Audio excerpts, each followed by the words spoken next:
আসসালামু আলাইকুম। আজকে আমরা দেখব কিভাবে খুবই কম সময়ের মধ্যে ব্যাকগ্রাউন্ড রিমুভ করতে হয়।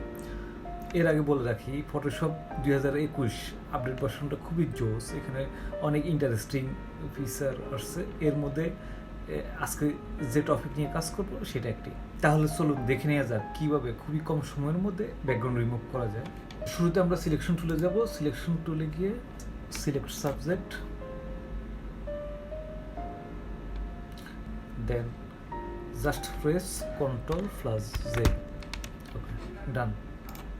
দেখুন আমাদের কাজ শেষ।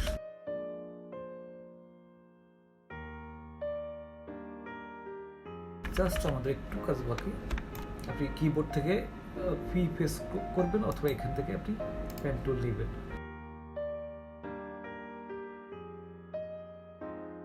ওকে, দেন আপনি Ctrl+Enter, দেন শিফট Ctrl+I, দেন এক্স হয়ে গেছে।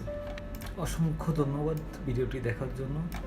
আই থিঙ্ক আপনারা একটু হলেও উপকৃত হয়েছেন। আল্লাহ হাফেজ।